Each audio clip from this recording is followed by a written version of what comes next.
이렇게 배우시는 거 할 수 있었어요? 그게 만약에 100% 보장이 된다면. 그죠? 배워야 됩니다. 뭐냐면 세상은 변하는데 내가 안 변하면요 기회를 잡을 수가 없어요. 그래서 끝없이 공부해야 됩니다. 오늘은 요즘 이제 이슈가 되고 있는 어떤 부분들이에요. 사람들이 제일 요즘 관심 갖는 그 화두가 첫 번째 부동산이에요. 두 번째 경기가 어떻게 되는가 하는 것들 많이 따집니다. 그 다음에 이제 젊은 층이 관심 있는 게 가상화폐. 돈이 어떻게 돌아가나. 어제 이제 미국이 다행스럽게 저는 진짜 어제 조용히 지나갔는데 미국에서 원래 금리를 1% 자이언트 스텝을 넘어서 울트라 스텝으로 가는 것까지 얘기가 흘러나왔어요. 이런 말들을 좀 이해를 하셔야 돼요. 그러니까 오늘 직급 설명에 들어왔는데 왜 이런 얘기를 하느냐라고 생각하시면 안 돼요. 부자가 되려면요 우리가 직급도 부자가 되는 방법의 하나인 것이 우리가 선택을 한 것이지, 그러니까 직급이 보통 사람이 부자 될 수 있는 가장 쉬운 방법이에요. 자본 없이. 그리고 가장 안전한. 그렇기 때문에 저는 60이 돼서 제가 이 직급을 2년 반 전에 선택했던 것들이 너무나 다행스럽다. 그리고 이런 때가 왔을 때 더 빛을 발한다. 저는 한양대 건축과를 나와서 건축 일만 20년을 했던 거예요. 건축 기술사예요. 삼성에서 12년을 다녔어요. 근데 왜 네트워크 마케팅을 했을까요? 38에? 현재는 그때 38의 현재로서는 굉장히 만족스러운 상황이었어요. 근데 미래를 생각하니까 불안하더라고요. 무엇이 불안했냐? 은퇴 후에 답이 없어요. 은퇴 후에 노동이 끝났을 때 답이 없더라는 얘기입니다. 그래서 중간에 제가 어떤 생각을 했냐면 건물주가 되는 것이 꿈이었던 거예요. 그래서 부동산 공부를 한 겁니다. 은퇴를 하려면 어떻게 돼요? 건물주가 돼야 되는구나. 여기 있는 분들이 한 100억짜리 빌딩 하나 정도 가져서 요새 100억짜리 정도 빌딩 가지면 임대료 혹시 얼마 나오시는지 아세요? 얼마 나올까요? 100억짜리 빌딩. 얼마? 에? 자, 우리 건물주, 여기도 건물주시잖아. 옛날에는 한 3천에서 4천 나왔었어요. 그러니까 옛날이라고 해봤자 한 10년 전만 하더라도 한 3, 4% 이상 나왔거든요. 임대료가.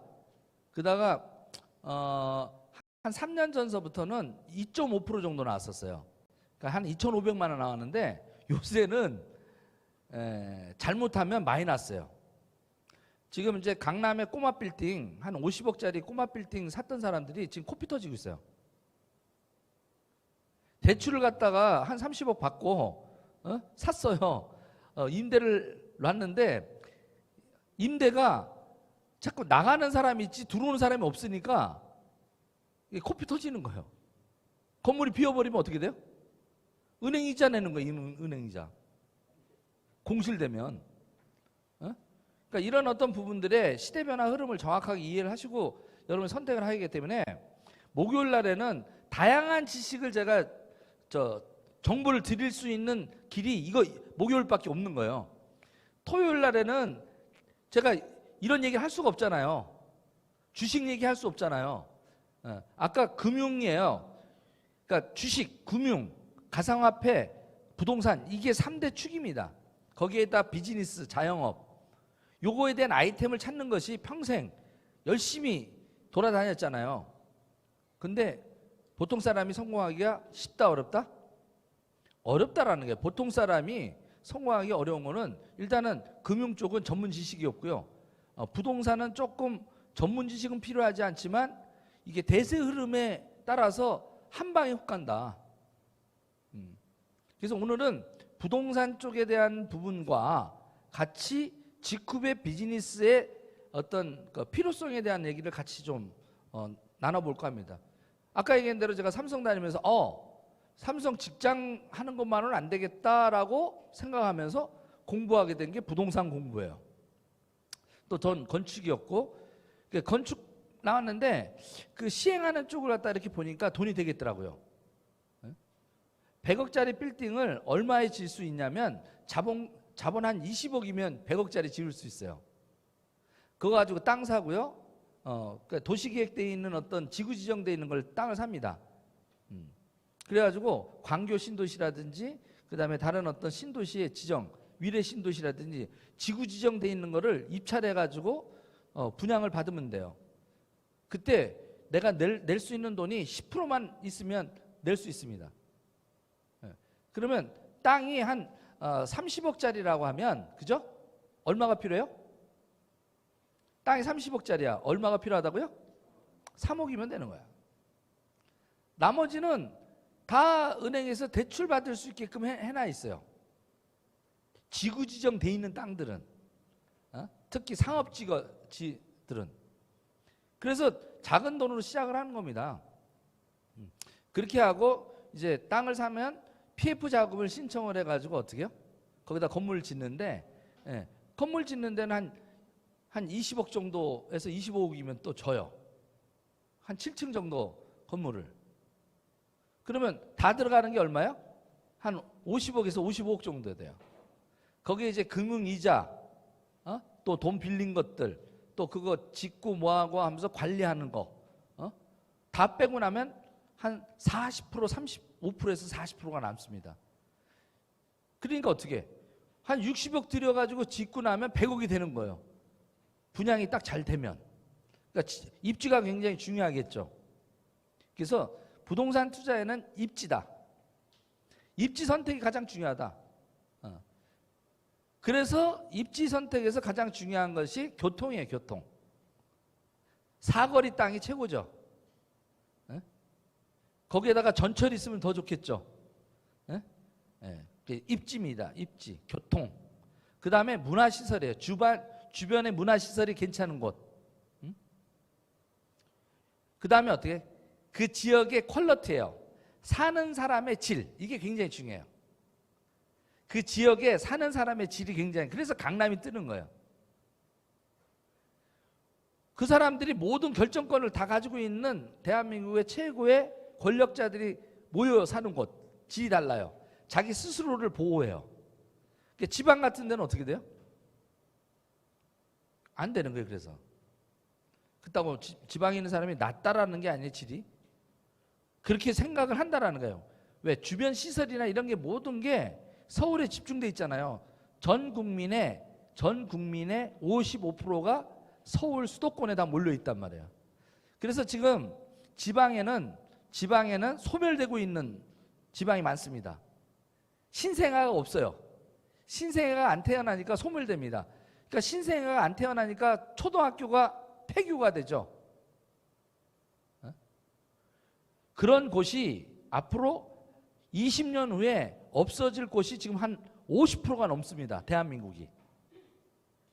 앞으로 20년 후에 소멸될 군소도시가 56%인가 제 기억으로는 또 찾아봤는데 그 정도 넘다. 반 이상이 앞으로 지금 이 상태로 가면 소멸될 도시들이 약 55%에서 60% 정도 된다. 자, 그러니까 소멸될 곳에 사야 돼요? 집중될 수 있는 곳에 사야 돼요? 이게 오늘 이제 부동산학 개론이에요. 개론. 큰 틀에. 자, 우리가 이제 직후를 통해서 돈을 벌어요. 월 1,000만 원 정도 번다고 부자가 될 수가 있나요? 어떻게 생각하세요? 월 1,000만 원 번다고 부자가 돼요? 택도 없는 소리예요. 그냥 물가 따라서 좀 풍족하게 쓸 수 있는 정도지 진짜 부자 되는 건 아니다. 그렇기 때문에 부작 개론을 갖다가 하는데 부작 중에서 가장 비중을 차지하는 게 첫 번째가 부동산이고 두 번째가 금융입니다. 그래서 이런 목요일날 계속 그런 것들을 같이 어떻게 보면 부자가 되기 위한 목요일날 그냥 직급하고 상관없어도 모여서 듣는 게 중요해요. 편안하게 직구 사업 시키려고 안 해도 와서 우리가 부자 너 목요일 날 어디 가니 그러면 우리가 딱 얘기해. 부자학 성공대학에 내가 다니고 있어 이렇게 얘기하시면 돼요. 편한 마음을 오시게 하라는 거예요. 편한 마음에. 이것도 제가 20년 전에 이제 정리했던 어떤 부분들인데 그냥 제가 막 정리한 게 아니에요. 다 이런 어떤 부동산 관련된 책들을 정리한 거예요. 특히 이 고종환에 쓴 이게 18년 전인가? 부동산 투자는 과학이라는 책이 그 당시 때는 가장 뭐랄까 잘 정비되어 있는 거예요. 고종환 씨는 이제 대통령 인수위원회 부동산 정책 하는 데도 이명박 대통령 할 때 이제 갔던 사람이고 상당히 이제 알려졌는데 저랑 같이 이제 사업을 했고 저랑 40대에 강남에서 이런 식 와서 또 강의도 하고 우리 회사 와서 또 저도 또 가서 강의하고 막 이렇게 했던 분이에요.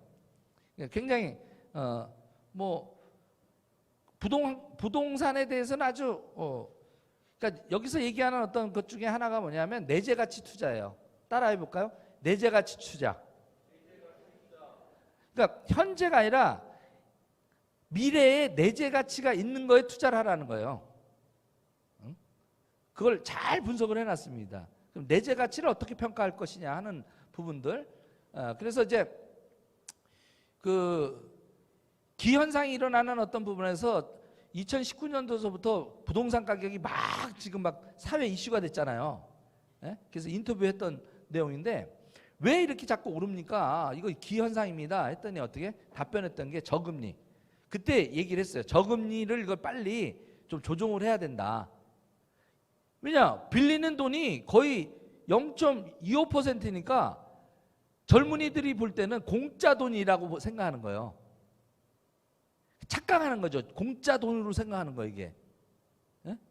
빌려봤자 이자 얼마 안 내거든요. 0.25니까. 3억, 5억 빌려봤자 얼마입니까? 5억 빌려보면 얼마 나오죠? 계산해 보세요. 5억 빌린다고 해봤자 얼마 나요? 0.25면 1%도 아니니까 0.25니까 별로 5억 빌려서 막 쓰는 거야. 가상 투자에다가 막 코인에 투자하면 수익률이 막 2배가 되는데 또 집에다가 담보대출 해가지고 하면 집을 살 수가 있잖아요. 웬만하면 갭 투자로 6억 집을 돈 한 푼 없이 대출 받아서 다 사버린단 말이에요. 그리고 이자 한 4, 50만 원 낸다. 그런데 어떻게요? 집값은 막 1,000만 원, 2,000만 원, 1억이 막 올라. 남들이 그렇게 모이면 맨날 그런 얘기만 해. 30, 40대 애들이. 일할 만 나겠습니까? 안 나죠. 근로의욕이. 그러고 지켜보는데 집값이 막 뛰어. 2020년도에. 정부에서는 잡겠다고 막 해. 분명히 하락 요인이 굉장히 많았었어요. 원래 2019년도에 버블이 깨지면서 좀 조정될 거로 봤던 거예요. 부동산 전문가들은. 그런데 변수가 생긴 거죠. 그때도 하락 요인이 굉장히 많았는데 어떤 변수가 생겼죠? 코로나가 딱 터져버린 거야. 그러니까 구조조정을 했어야 되는데 구조조정을 안 하고 못한 거죠. 안 한 게 아니라 못하고 정부에서 또 돈을 막 풀게 된 거예요. 이 풀린 돈들이 거의 하여튼 시장에 1,000조 넘는 돈들이 풀리면서 갈 곳 없는 이것은 그냥 부동산으로 빨려 들어가기 시작합니다. 그래서 부동산에서 문재인 정부는 이렇게 시작됐던 것들이 이렇게 쭉 대책 세울 때마다 잠시 수평으로 갔다가 올라가요. 이렇게. 그 당시 때만 해도 평당 2,300에서 강남이 지금 강남이 얼마죠? 8천에서 1억이에요. 평균이. 압구정 아파트가 56억이에요. 말이 됩니까? 금으로 지어도 그 값이 됩니까? 우리 그 동기인데 지금 건축업을 하고 있잖아요. 집에다 금메끼로 도배를 해도 50매덕이면 30평 아파트 지을 수 있어 없어요? 답을 안 해. 모릅니까? 금맥기로 발라도 지을 수 있어요. 도배로. 일본에 가면 절을 금으로 도배해서 만든 절이 있어요. 금각사라고. 택도 없는 거예요. 뭐냐면 다 거품이다. 그러니까 돈에 의해서 그냥 펌프질해서 올라온 거예요. 가상화폐처럼. 결국은 거품은 거친다. 그래서 우리나라만 그런 게 아니라 전체적으로 그런 거에서 그냥 동시다발적으로 런던이고 뭐고 뉴욕이고 다 집값이 계속 올랐어요. 그리고 전체 흐름으로 보면 어떤 이슈가 이렇게 될 때마다 부동산을 잡는 게 아니라 항상 올라갔던 것들의 그런 어떤 학습 효과들이 있기 때문에 사람들은 어떻게? 그래도 부동산은 불패다라는 착각을 하게 된 거예요. 이게 어떤 고통이 이제 오느냐? 앞으로 이 부동산이 이 영국에서도 너무 집값이 막 하니까 영국 그 젊은 층도요 스트레스를 최고로 받았던 게 2020년도예요. 우리나라보다 더 심해요. 무슨 문제가 생겼냐면 뭐냐면 자본가들이 임대 사업을 하기 위해서 집을 다 사서 다 임대료를 갖다 높여버린 거예요. 마찬가지로 우리나라도 임대 사업에 대한 것들을 막 어떻게 활성화 정책을 썼던 거예요. 문재인 대표에서. 그러니까 지금 어떤 사람은 지금 1200세대를 갖고 있는 사람이 있어요. 1200세대. 혼자서 1200세대 다 임대 사업하는 거예요. 아주 간단합니다. 임대 사업자들 그거 혜택 주는 거 싹 없애고 그냥 다주택 하는 것을 갖다가 법으로 금지하면 아주 깔끔해요. 그리고 금리 올리면 깔끔한. 그러니까 두 가지 정책만 하면 집값은 그냥 바로 잡습니다. 뻔히 답이 있는데 다른 것만 자꾸 하는 척해요. 양도세가 어떻고 뭐 택도 없는 소리입니다. 그렇다고 나오는 게 아니에요. 딱 두 가지예요. 다주택자 세금 중과세. 맞죠? 그래서 실거주자 우선으로 딱 집 한 채 실거주하는 것으로 딱 정책을 잡으면 돼요. 그 이상 사는 거는 다 투기로 보면, 그리고 그 투기로서 벌어질 수 있는 것은 양도세로서 90%를 환수해버리면 끝이에요. 또 하나는 금리입니다. 금리를 3%대, 기준금리를 3%대를 딱 하면 잡혀요. 저 같은 사람도 이걸 뻔히 아는데 경제정책하고 그 밥만 먹고 가는 사람 모를까요? 아는데 안 했던 거예요. 엄한데 긁은 거야. 엄한데 등이 가려운데 자꾸 앞을 더듬는 거야 그냥. 그런데 이 상황들이 결국은 세상이 경제 논리에 의해서 미국으로부터 이제 날라오기 시작합니다. 바로 물가라는 애예요. 돈을 막 풀다 보니까, 그죠? 코로나 때문에 막 정부에서 돈을 다 풀었단 말이에요. 물가가 오르기 시작한 거예요. 그래서 물가가 어쨌든 5%대 넘어가면 위험 신호로 느끼는데 미국 물가가 지난달에 8%를 넘어서 9%를 넘어버렸단 말이에요. 그러니까 그 금리를 조정하는 어떤 부분에서도 미국에서 저금리로 가다가 저금리 정책의 8년간을 이제 고금리로 터닝한 것이 작년 10월이다. 테이퍼링, 돈을 감아야겠구나. 금리를 높여서 지출을 나가는 것을 줄여야겠구나. 그래야 물가를 잡을 수 있겠구나. 시작을 한 게 작년 10월이에요. 그래서 이런 텀을 이해를 하셔야 돼. 맥이 작년 10월입니다. 그리고 이제 0.25 금리를 슬슬 올리기 시작합니다. 0.5, 0.75 그러다가 지난달에 어떻게 0.75를 한꺼번에 올리는 자이언트 스텝을 하는 거예요. 그러니까 스몰 스텝은 0.25를 올리는 거예요. 그냥 그 다음에 빅스텝은 0.5를 올리는 거예요. 빅스텝 0.5. 근데 어떻게? 0.75는 자이언트 스텝이에요. 지금 40 몇 년 만에 미국이 자이언트 스텝 올린 게 지난달에 그게 이슈였단 말이에요. 그래가지고 우리나라 금융권들이 지금 난리가 나서 한국은행도 우리도 또 똑같이 0.5를 빅스텝을 한 거예요. 근데 만약에 어제 밤에 미국에서 울트라 스텝 1%로 올렸으면요, 우리나라는 거덜날 뻔한 거예요. 여러분들은 그냥 편하게 그러죠. 저는 어저께 오늘 아침에 딱 그 뉴스 보면서 살았다. 아직 숨통은 좀 선택할 수 있는 여지가 있구나. 만약에 미국에서 FOMC에서 이거 1%로 울트라 스텝을 올리지 않고서는 물가를 잡을 수 없다 이렇게 딱 나오잖아요. 그 우리도 또 쫓아서 자이언트 스텝을 해야 돼. 다음 달에 0.75를. 그러면 기준금리가 어떻게 되는 거예요?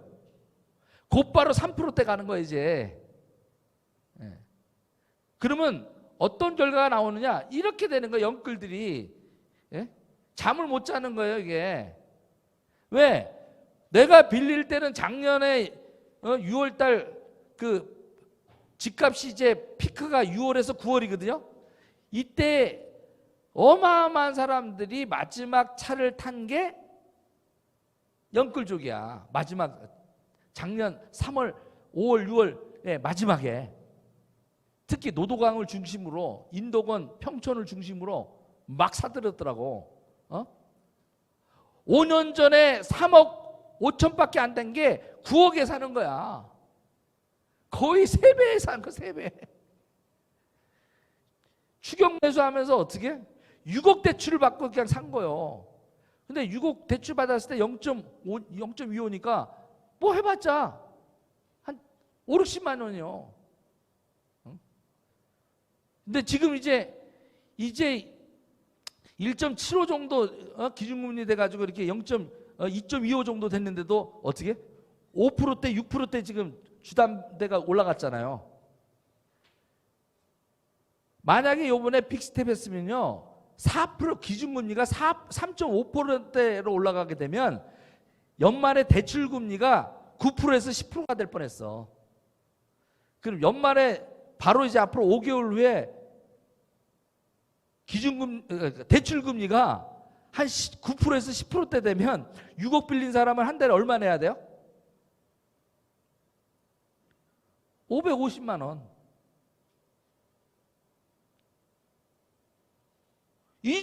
이자도 못 갚는 상황이 되는 거야. 그러면 완전히 이제 진짜 우리가 망가질 뻔했는데 이제 조금 이제 숨통을 틔워서 빨리빨리 정리해라. 기간을 준 거예요. 기간을. 왜? 쓰나미가 한꺼번에 와버리면 다 죽어버리니까 예고를 한 거야. 예고. 정신 차려서 빨리빨리 지금이라도 계속 금리 올릴 거니까 정신 차리고 좀 해라. 사인을 보이는데 이 사인을 인식 못하고 계속 갔다가는 어떻게 돼요? 올 연말에 영끌족 잠 못 자는 게 아니에요. 투신 자살하게 되는 거라고. 월급은 4, 500 받는데 이자로 500에서 550을 낸다고 생각하면 살 수 있나요? 근데 그 사람들이 여기에만 투자했을까요? 제1금융권만 돈을 빌렸겠냐고요. 제2금융권도 빌렸다라는 얘기입니다. 무슨 얘기냐면 담보대출에 갈 수 있는 게 40% 이렇게 걸쳐져 있는 어떤 부분도 걸리는 데가 있고 하니까 나머지는 제2금융권에 추가 대출을 받아놨단 말이야. 제2금융권들은 어떻게? 그러니까 6억 빌릴 거를 5억은 은행에서 빌렸어. 나머지 1억은 어떻게 해요? 제2금융권에서 빌렸어. 근데 5억에 하는 것보다 1억 빌린 게 이자가 더 세다니까?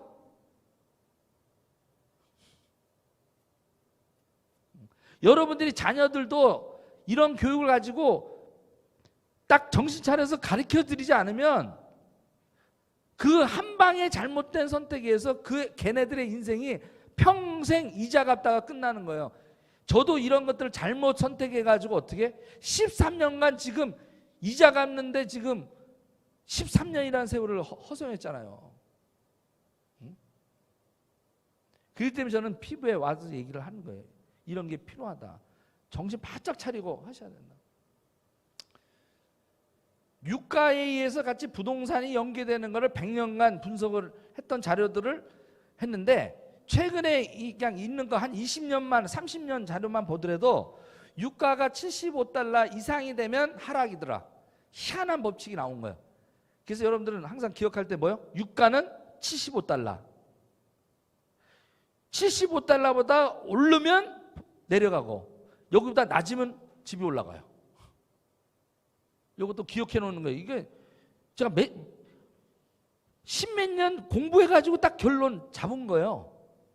이런 자료들은 쉽게 나오는 게 아닙니다. 100달러가 열려면 100달러가 넘기 시작하면 폭락입니다. 왜 100달러가 유가가 올라가면 왜 그게 문제가 되죠?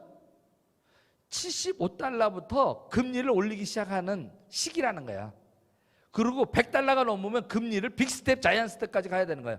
근데 123달러 넘어가면, 요번에 만약에 유가가 123달러를 넘어갔으면 울트라 스텝을 간행을 했을 것이다라는 거예요. 근데 그게 아니야. 유가가 좀 꺾였어. 네? 유가가 딱 꺾였기 때문에 울트라 스텝이 아니라 자이언트 스텝으로 결정될 확률이 높았기 때문에 시장이 좀 안정화된 거예요. 네? 폭풍 정야였어요, 사실 어저께. 네? 너무 다행스럽다. 지킬 수 있는. 그러나 거품은 반드시 거친다. 도쿄가 1989년도에 똑같은 상황, 지금 대한민국이 처해 있는 지금 상황하고 도표를 보면 모든 조건이 일본의 1989년하고 똑같다. 금리 상황, 인구 분포 상황, 인구 분포는 노년층과 그 장년층 뭐 이렇게 다 있죠. 청년층, 분포율, 고령화율 지금 똑같다, 우리나라가. 그런데 우리나라가 다른 게 뭐냐? 고령화 속도가 훨씬 빠르다. 그리고 또 하나 특징, 죽지 않는다. 사람이 안 죽어. 우리 노인들이 안 죽어. 대한민국이 가장 노인 분포가 가장 높은 나라가 곧 된다. 일본을 넘어서. 자, 그럼 무슨 얘기냐면 앞으로 10년 후에 집을 살 사람과 집을 팔 사람이 어느 게 많을까요? 그죠? 팔 사람이. 왜요? 애를 안 낳잖아. 전 세계에서 출산율이 대한민국이 1등입니다. 1등. 0.84.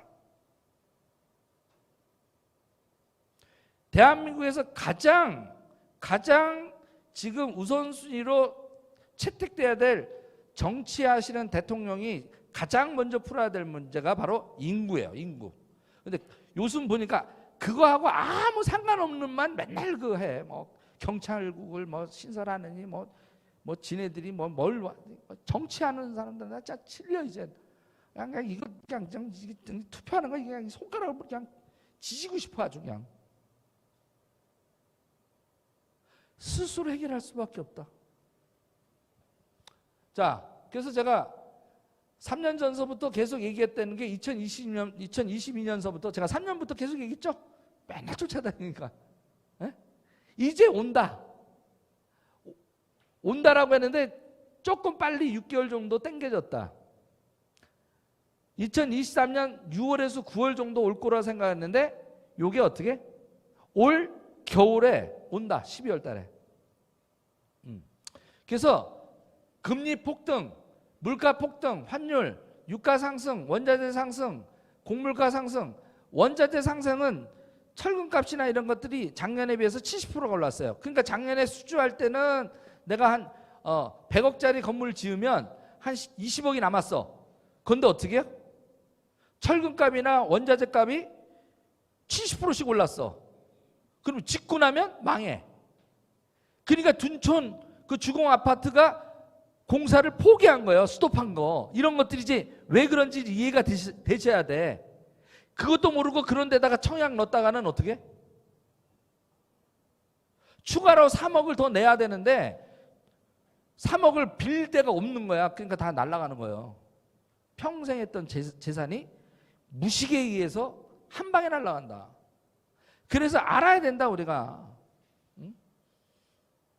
부동산 폭락 시기는 2023년 9월서부터 본격화되면서 2025년이 가장 적기다. 거품이 거쳐지는.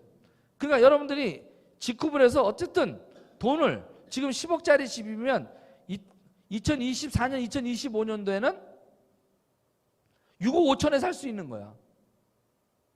그때 그 기회를 잡으라는 거예요. 네. 그게 이제 마지막 또 이렇게 기회고요. 자, 더 나이 들기 전에 안전한 권리소득이 가능한 직구 파이프라인을 구축하자. 자본도 없는데, 그죠? 근데 다른 다단계를 하면 손해를 본다고.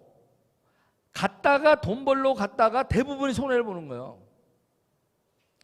애땡땡 하셨던 분도 대부분 돈 벌기 쉬울 것 같아서 갔는데 좋은 제품 싸게 파니까 두 줄이니까 쉬워 보이잖아. 갔는데 돈 벌어져요?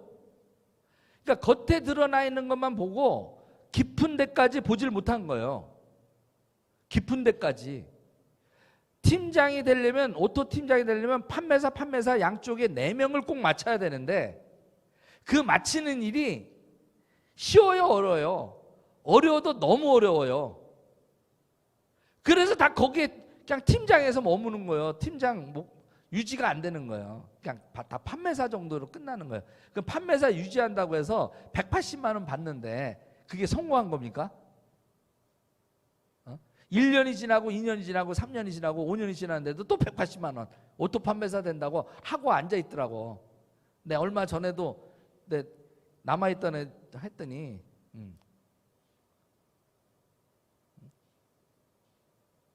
국장이라는 애가 판매사 유지하고 있는 거야. 판매사. 그러면서도 희망이 있대. 뭔 희망이 있습니까? 5년을 해봤는데 안 되는 건 안 되는 거죠. 되는 일을 해야 된다. 그렇기 때문에 기준이 없는 거예요. 기준이. 그래서 오늘 여러분들이 네트워크 마케팅에서 권리소득이 가능하려면 어떤 조건을 만족을 시켜야 되는지를 정확하게 알아야 내 선택에 대한 어떤 직급 선택한 것들이 왜 미래에 대한 안전자산 투자인지 정확하게 알고 계셔서 설득을 하셔야 돼요. 근데 이런 지식이 없이 가가지고 그냥 얘기를 하니까 너 어쩌다 또 다단계 하냐? 됐다.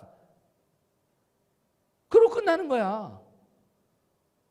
야, 옛날에 다 해봤어.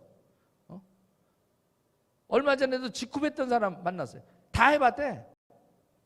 정찬호 우리 스폰서보다 더 먼저 하신 분이야. 다 안 돼. 자, 40년 전에 강남 땅에 팔고 나간 사람이야. 에? 그러면서 뭐라 그래요? 내가 강남에 그때 30년을 살다가 팔고 나갔대. 강남을 안 거예요? 팔고 나갔는데? 에? 바보지. 그러니까 과거 현재가 아니라 미래에 어떻게 될 건가 하는 기준대가 없는 거예요.